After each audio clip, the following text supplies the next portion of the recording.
Hakim menyatakan penangkapan, penahanan, penggeledahan tidak sah. Hakim dalam pertimbangan mengatakan karena syarat subjektif yang dimiliki polisi, kewenangan untuk bertindak dianggap tidak sah.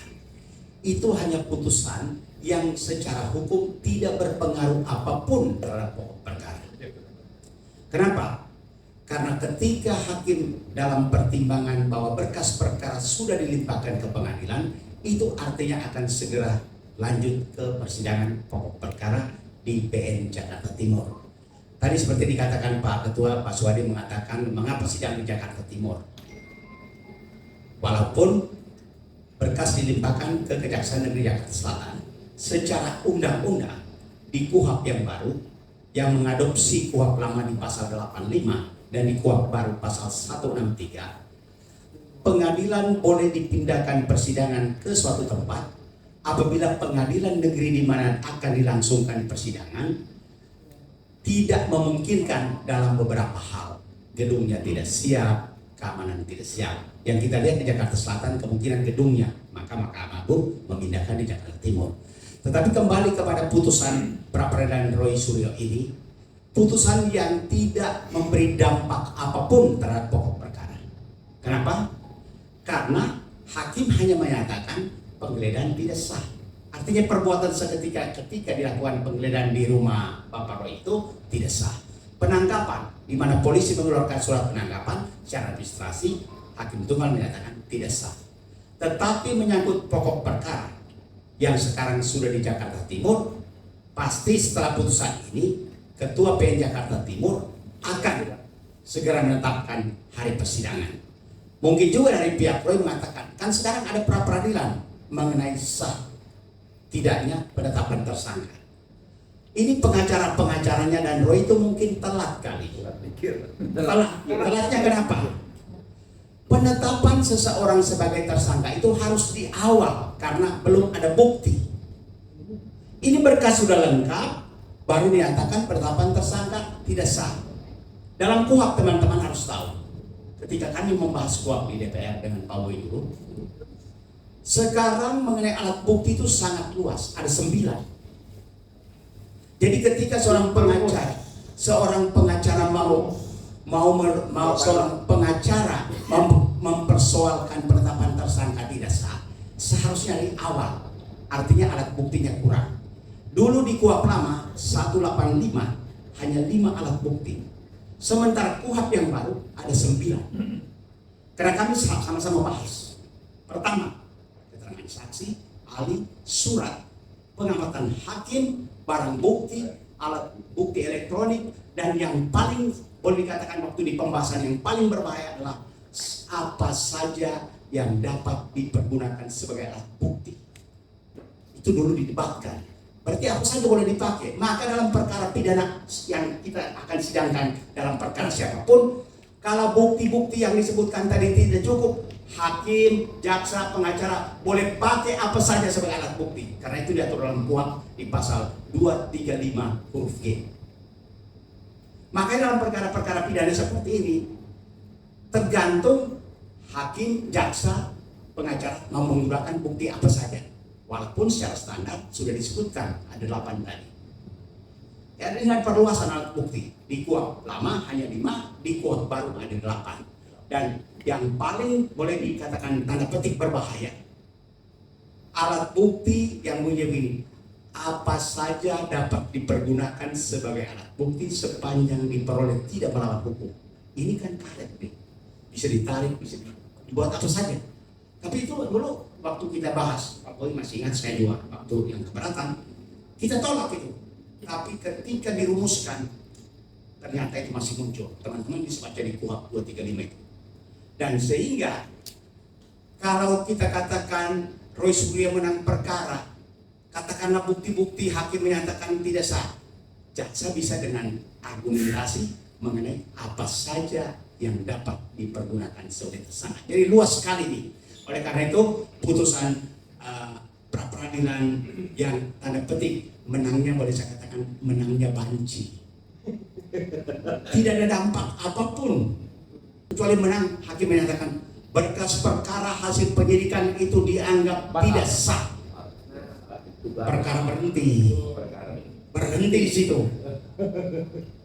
Tapi hakim mengatakan berkas perkara lanjut ke pengadilan. Yang tidak sah itu hanya ketika maaf aja dia digeledah, diraba-raba, dimasukin ke rumah, dimasuk ke rumahnya. Tidak sah itu perbuatan polisi. Ketika polisi mengeluarkan surat penahanan, surat yang ditandatangani oleh penyidik itu tidak sah.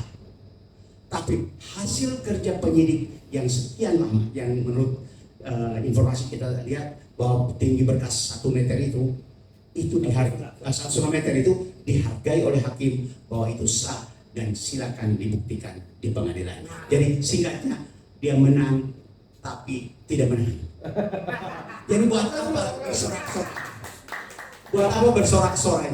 Buat kami hakim itu objektif dan seperti katakan oleh rekan Boy tadi bahwa hakimnya objektif. Bukan termul. Jadi jangan dibilang hakimnya termul. Hakimnya lihat tuh buat pertimbangan bagus kan. Hanya satu kata kuncinya dia mengatakan syarat subjektifnya tidak terpenuhi. Karena subjektivitas penyidik bahwa akan melarikan diri, menghilangkan barang bukti, mengulangi tindak pidana, menurut hakim itu tidak ada. Jadi menang, yang menang ya orang menang. Oke, sekian. Oke. Kami meminta supaya Roy ditahan. Pertama, syarat Roy ditahan dalam proses peradilan itu sudah memenuhi syarat. Sangat memenuhi syarat. Kalau kita lihat KUHP yang baru di pasal 100 menyebutkan seseorang tersangka, terdakwa dapat ditahan manakala ancaman pidananya 5 tahun. Di atas 5 tahun. Untuk kasus Roy ini sudah memenuhi syarat objektif pasalnya. Sekarang syarat subjektif hakimnya. Syarat subjektif hakim, kalau hakim khawatir Roy melarikan diri, menghilangkan barang bukti. Tetapi ini subjektivitas, maka kita mendesak supaya syarat subjektivitas itu dipenuhi agar dapat ditahan. Karena apa jaminannya hakim tidak punya kekhawatiran Roy lari? Bisa saja setiap saat dia lari, bisa saja setiap saat dia mengulangi tindak pidana. Dan oleh karena itu syarat penahanan yang kami minta itu bukan hanya asal ngomong, itu dijamin dalam pasal 100 KUHP yang baru mengenai syarat objektifnya sudah terpenuhi. Sekarang tinggal hakimnya. Nanti misalnya kami bersurat ke majelis hakim supaya ditahan, kalau tidak terpenuhi baru kita mendesak ke Mahkamah Agung. Tetapi syarat-syarat penahanan sudah terpenuhi. Oke, itu tadi ya syarat-syarat yang sebenarnya akan dituangkan di dalam satu surat menyurat di Mahkamah Agung dan Pengadilan Negeri Jakarta Timur. Penggeledahan tidak sah, penangkapan tidak sah. Artinya apa? Berkas perkara yang sudah disidik penyidik itu dianggap sempurna dan lengkap. Maka di dalam putusan di mana ada permintaan Roy menyatakan berkas perkara dinyatakan tidak sah, pembacaan dakwaan tidak boleh, hakim hanya menyatakan penggeledahan tidak sah, jadi hanya administrasi saja. Itu tidak ada pengaruhnya. Jadi hakim menyatakan berkas perkara yang dilimpahkan yang sudah P21 sudah sah untuk disidangkan. Itu yang pertama. Yang kedua, pertanyaan Bapak mengenai apa tadi? Praktik kedua, bila mana hakim menyatakan status tersangka tidak sah, bagaimana nasib dari sidang perkara pokok dan langkah hukum dari tim? Begini, dengan indikasi putusannya yang ini saja, hakim menyatakan berkas perkara itu dianggap sah. Kenapa? Dari 11 petitum Roy itu, yang kalau kita baca di dokumennya, menyatakan bahwa berkas perkara hakim harus nyatakan tidak sah. Lalu sekarang hanya persoalan dia menggugat mengenai ya penetapan tersangka. Penetapan tersangka itu kalau digugat dalam hal kurangnya bukti. Sementara berkas ini buktinya sudah sangat terang benderang, sudah lengkap. Jadi bagaimana mau dikatakan penetapan tersangka tidak sah? Jadi jangan dibalik. Penetapan tersangka tidak sah itu dalam prakteknya kalau tidak cukup bukti. Kalau berkasnya sudah lengkap, artinya semua alat bukti itu sudah sempurna. Tidak mungkin. Jadi salahnya Roy itu kalau dia mau menggugat mengenai penetapan tersangka ketika penyidik masih mencari-cari alat bukti. Sehingga pada waktu itu buktinya hanya saksi dan surat. Karena alat bukti itu dalam KUHP yang baru itu ada 9. Jadi dari 2 dari 9 alat bukti itu sepanjang terpenuhi di tingkat penyidikan dalam hal penetapan tersangka, hakim menyatakan sah. Jadi kalau penetapan tersangka misalnya dia mempersoalkan tidak cukup alat bukti, artinya hanya 2 alat bukti dan pada waktu itu hanya 1 alat bukti, maka bisa benar. Tapi sekarang berkasnya sudah lengkap, artinya kita berkesimpulan dari 9 alat bukti itu sudah sempurna. Terdiri dari saksi sudah diperiksa, ahli sudah diperiksa, barang bukti sudah ada, bukti elektronik sudah ada, keterangan tersangka sudah ada, apa saja yang diperoleh oleh penyidik sudah ada. Jadi bahkan ada 9 alat bukti yang mungkin kalau kita lihat di berkas itu sudah terpenuhi oleh penyidik. Jadi kesalahan mereka mempersoalkan di saat-saat yang sudah lengkap, terlambat sekali.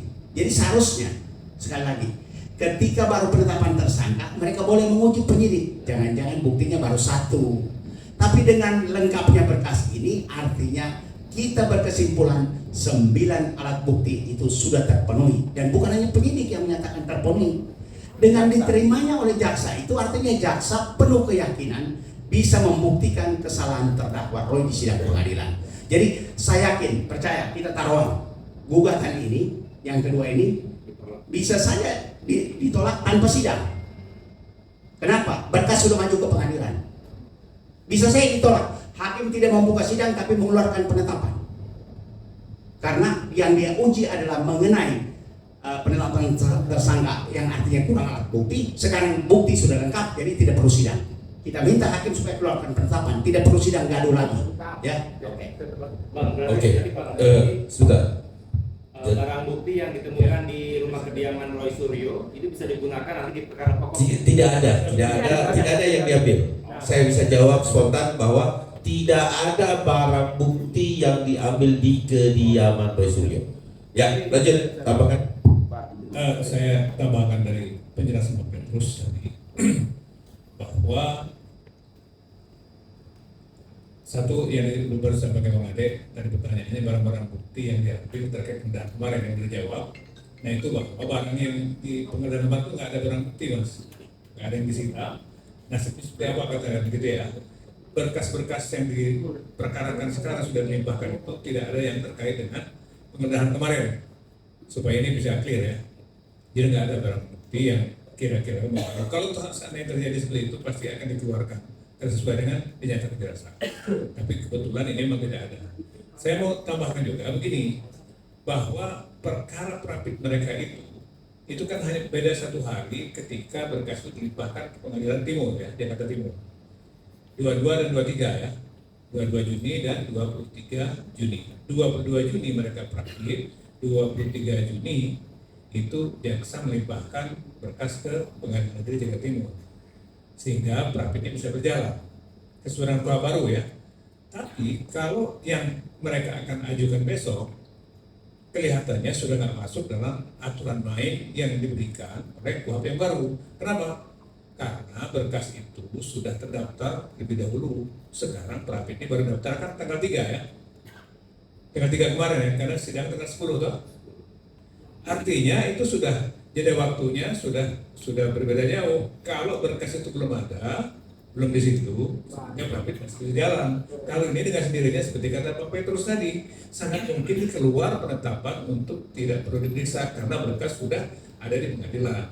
Jadi jangan dianggap bahwa ketika Prapit seperti yang tadi itu akan digoreng terus sampai katanya macam-macam, boleh berapa apa saja bisa diperbantukan, itu rasanya nggak mungkin karena hukum kita mengandung kepastian, prosedurnya ada pasti, waktunya juga pasti. Gitu ya penjelasannya. Oke. Jadi saya tambahkan sedikit, penetapan itu dikeluarkan berdasarkan putusan yang tercermin dari putusan Prapit awal. Apakah bisa seorang hakim memberikan langsung penetapan melihat adanya Prapit yang lama yang tercermin secara jelas diputuskan oleh Prapit awal? Sangat memungkinkan. Tidak ada larangan itu. sama dengan praktik bisa 2 atau 3 kali. Sama itu. Tapi untuk membatasi asas kepastian hukum itu tadi, maka bisa saja dilakukan penetapan langsung. Oke, sekarang Pak Suhaji. Dia bukan tersangka. Posisinya kalau dia menguji status dia sebagai tersangka sudah lewat. Sekarang statusnya terdakwa hanya belum disidangkan. Ya. Seseorang disebut terdakwa manakala berkasnya sudah terdaftar di pengadilan. Definisi KUHP, terdakwa adalah seseorang yang sudah masuk ke pengadilan dan ada nomor perkaranya. Ya. Jadi tidak bisa dia menyatakan saya bukan tersangka.